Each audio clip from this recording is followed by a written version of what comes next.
So we're now ready to move on to the first part of the Peter-Weyl theorem. The statement is really simple. So the space E we built from all these matrix coefficients, they're going to be dense in the continuous functions on G, okay? And because again, your G is compact, being dense in C of G means it's also dense in the L2 of G. So the E, if you close it up in the L2 norm, you get everything, okay? So that's a really strong result, and there are really two ways of proving this. One way is that you use the Stone-Weierstrass theorem. From last video, we saw that this E is going to be an algebra because you can multiply them using this tensor product of representations. It's closed under conjugation because you have the conjugate representation, and then it contains the unit because you have the unit representation, basically represent everything to the identity. And the only thing left is a separate point, and that's a result of Gelfand and Rykov. I didn't really cover this in this course, and if you're interested, you can read Folland. They have a little section on the representation theory part, and that basically shows it will separate point. Okay, so that's quite easy proof of the Peter-Weyl theorem.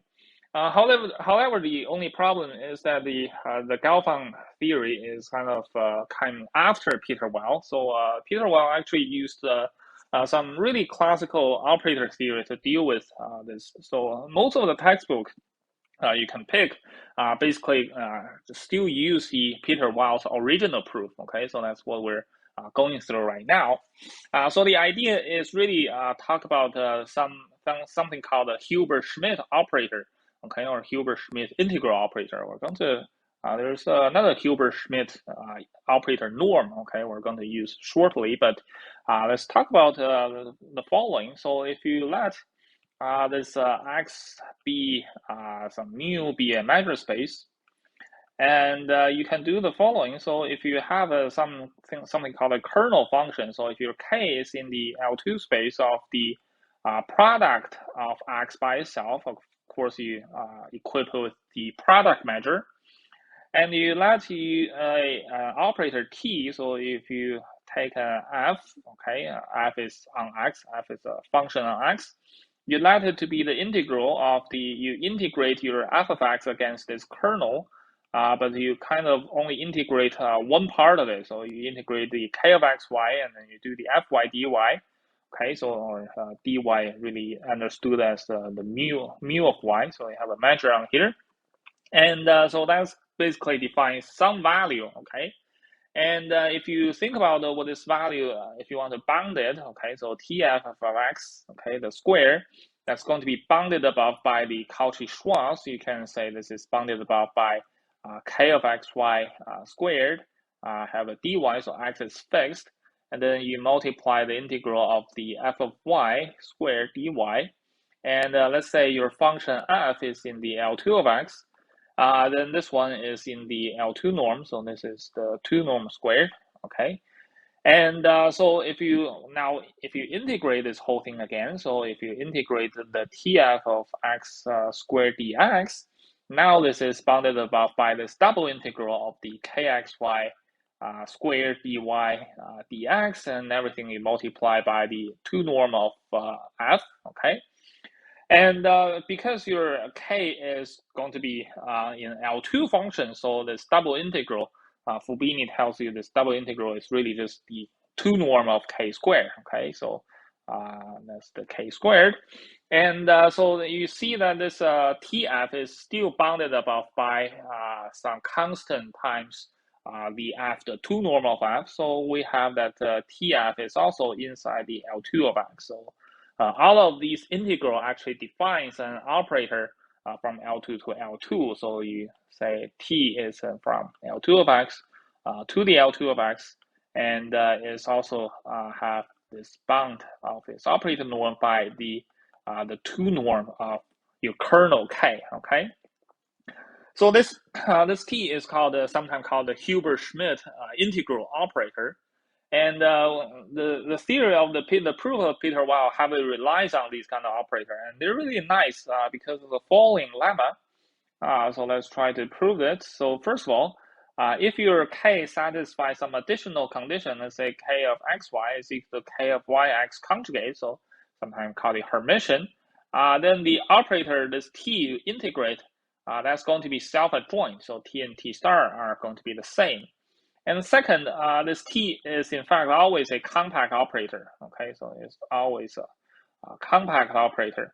So that's given the L2 of X is separable. Okay, so that's a separable space.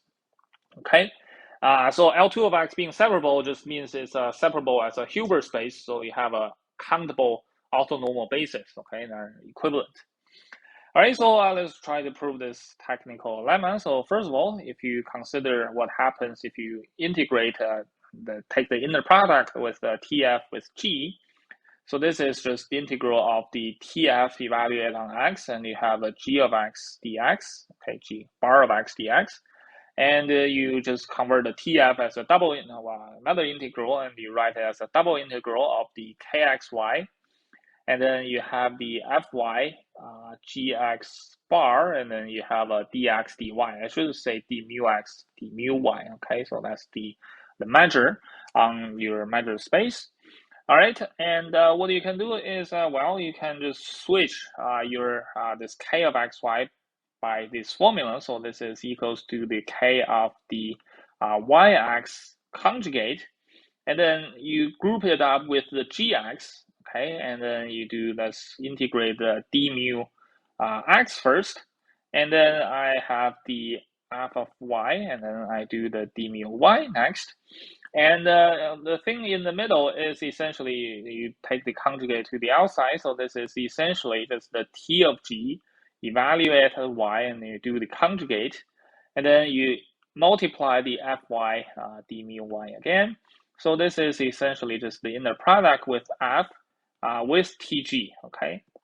And because your the TFG is supposed to be the f in the product with the T star of G, so you know that T star and T, they're essentially the same. So this implies T is equal to T star, so T is going to be self-adjoint.